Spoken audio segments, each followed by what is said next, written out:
Isa sa mga buwan na yan, kung saan nakatira si Halia. Siya ang makapangyarihan kataluman ng mga buwan at tagapangalaga nito. Isa siya sa 5 bathala na napadpad dito sa Encantadia. Ngunit hindi siya naging masaya dito. Kaya siya ay umakyat upang bumalik sa aming pinanggalingan. Subalit nanatiling nakasara ang pintuan ng langit laban sa kanya. Kaya minabuti niyang sa mga buwan manira at itinalaga ang kanyang sarili, Diyosa ng mga buwan, na hindi pumapalyang magbigay ng liwanag dito sa Encantadia tuwing sasapit ang dilim. Kung nasa buwan siya, kakailanganin natin ng sasakyang panghimpapawid o di kaya ay Argona para marating siya. Hindi na kailangan ko siya. Sapagkat madalas siyang bumababa dito upang maligo sa batis. Ito ang kinahiligan niya dito sa Encantadia. Dahil na rin sa kanyang ugaling napakalinis na katawan na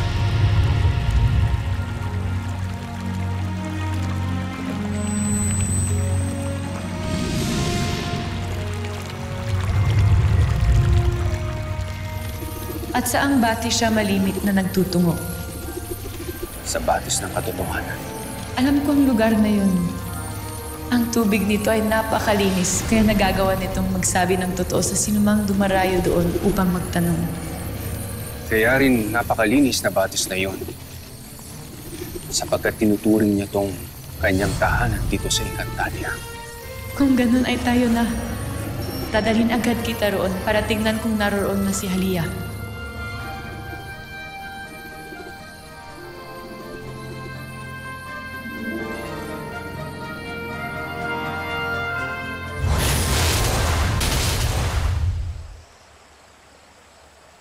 Cassiopeia, hindi ito ang batis na katotohanan. Bakit ganun? Bakit nagkamali ako? Halika, Emre. Uulitin ko.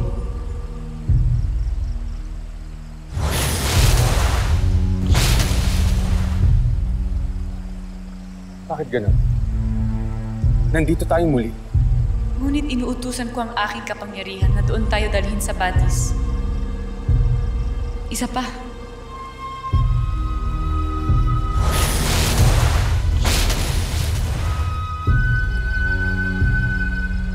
Cassiopeia, anong nangyayari? Bakit hindi tayo lumalayo? Tila alam ko kung bakit tayo naliligaw. Dahil sa bataluman masama.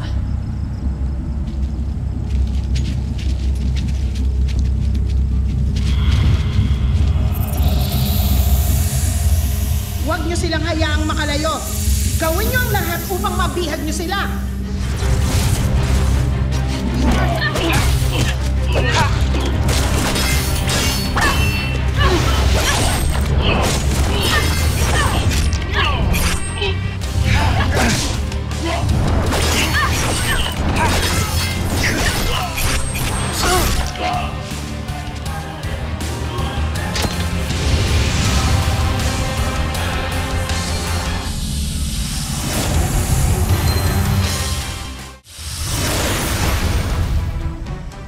Talaga bang hindi mo ako tatantanan?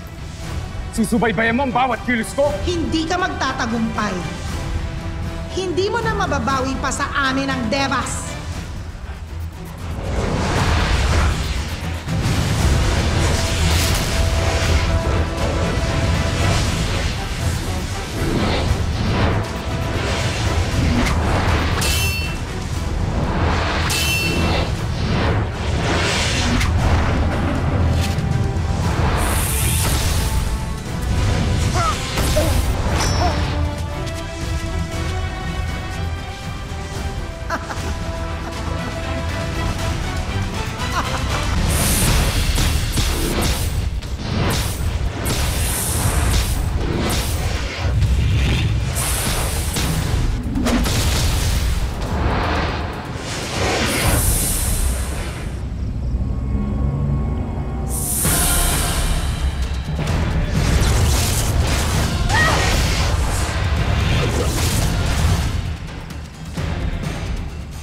Tandaan nyo, susubaybayan ko kayo.